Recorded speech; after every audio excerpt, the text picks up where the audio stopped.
The French R is everywhere. And yet, if it's not in your native language, I am guessing if you're learning French that you might be experiencing some difficulties trying to pronounce it.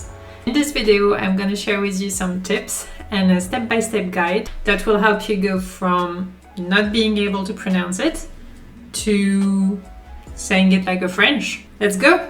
Hello and welcome back to the channel. If you're new here, I am Celia and I'm a speech therapist in France. We're going to start with some basics so you can understand a bit how the sound is made and why maybe it can be a bit hard to sometimes say certain sounds. Basically, when you make a sound, what happens is you have air that's coming from your inspiration and your expiration. So you inhale and you exhale, and when you exhale, the air that you exhale is going to be modulated by, for instance, the tongue or the lips. And depending on the position and how you use them, the sound that's going to get out is going to be different. So a very simple sound would be the p, p, p, p. You found it in a lot of languages, and it's just, you have your lips, they do like this, and you have the air passing, and that's how you get the sound. When we were born, we basically bathed in our native language, and we implicitly learn our language and every movement that goes with every sound in a very implicit way. So these movements that are going up with your tongue and your mouth, it's a bit like gymnastics actually, like when you are trying to learn maybe a new move in gymnastics and you have never done it.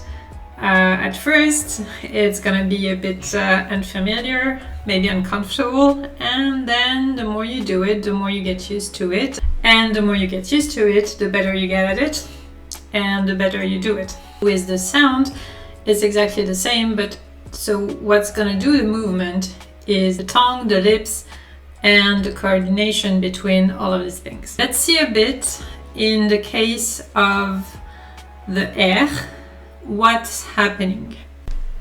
So as you can see here, I'm drawing a person's face from profile. You have the nose, the lips, and then the chin, and we're going to the throat.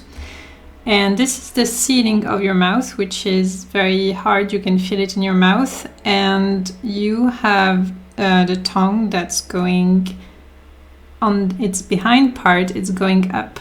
And this is what we're going to need when we want to do the sound R.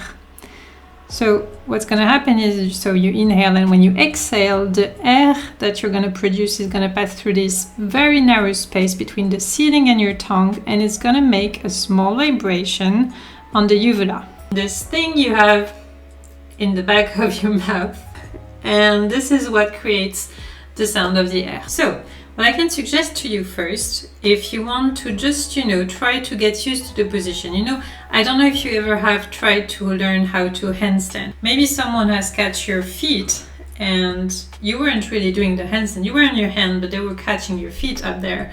And so the fact that you would just feel the position of how it feels when your head is down and your legs are up, and a bit like how your body is in the air, helps you have like a body consciousness of the movement. So this first thing I'm going to talk to you about is a bit like the same. We're going to start by a small body consciousness of what the movement can be like. This feeling can give a cue to your body as to how to position itself. So we're going to try the same for the R.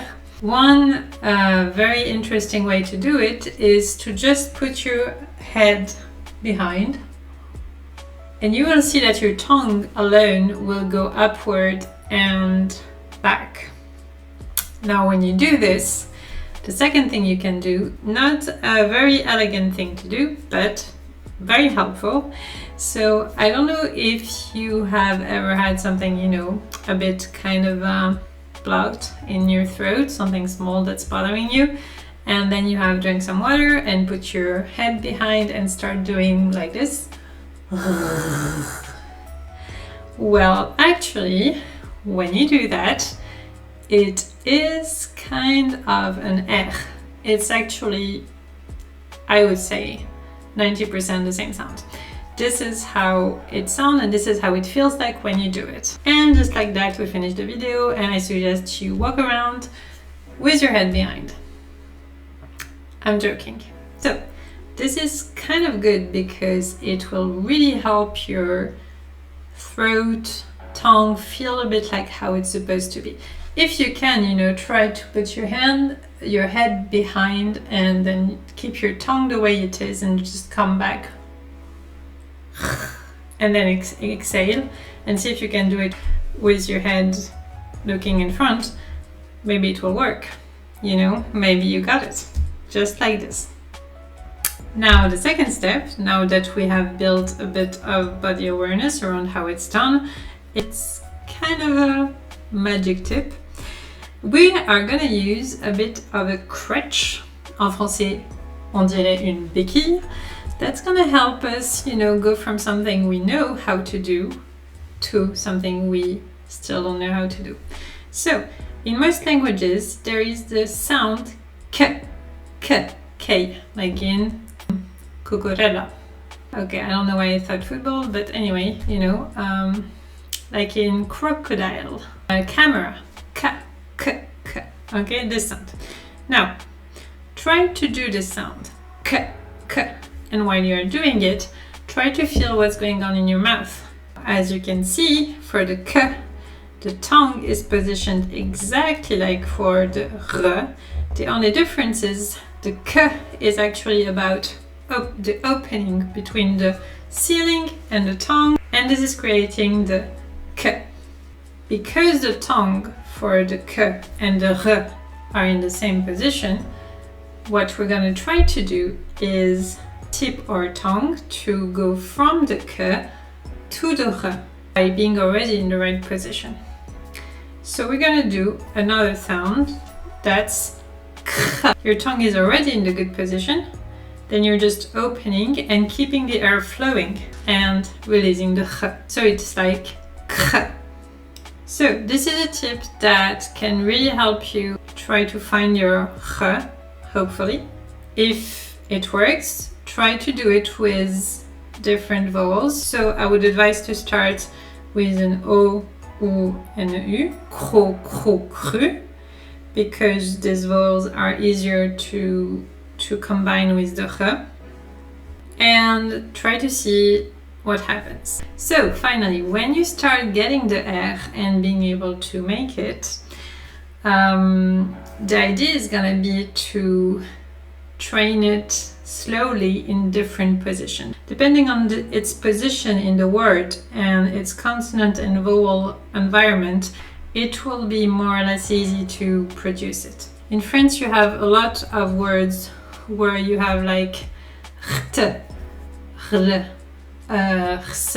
So for instance, ours, which is, you know, the bear, porte, the door. Because for instance, when you have porte, so the t, you have the tongue in front, and the r, your tongue is behind. So your tongue has to learn how to switch between both. And this can also be kind of a challenge. So to help you, I have created a completely free PDF that you can download. And in this PDF, you will find exercises to train yourself step by step with different levels of difficulty, going from just the syllables with the K and then without the K, and then words with R associated with simpler vowels or with harder consonant. So you're going to see this progression in different exercises. I also have chosen words that are very frequently used, and I put them into small sentences so you can train also with these sentences. So the idea when you are trying to train for a new movement is that to help your body get used to the movement, it's necessary that you do it very frequently, if possible every day.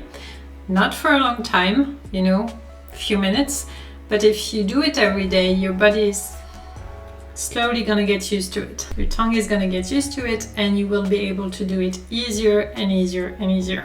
I wanted to share with you some final suggestions that might help you. If you want, when you are training, you can record yourself, and that will provide you feedback on what you're doing. Also, be very patient with yourself because it takes time. to learn a new movement. Go step by step. I know it's not easy. Be patient and you will slowly see progress. If you want, when you are training with the k in front, you can also train with like very common French word that starts with the kr, like crème, crayon, crocodile. My advice for you is to really work slowly, step by step, and when you feel very comfortable in one step, then you go into the other step. 5 minutes a day if you can. Try to link it like to another habit you have, like, I don't know, try to do it when you're making your coffee, when you're on the road. I know it's not easy at all to learn a new language, but it's a really rich experience. I wish you the best through your journey. Good luck to you. If you find this video helpful and you have other questions about French that maybe I can help you with, don't hesitate to put them below in the comments. And if I can help, I will try my best to answer it and make a video about it. Good luck. Bye bye.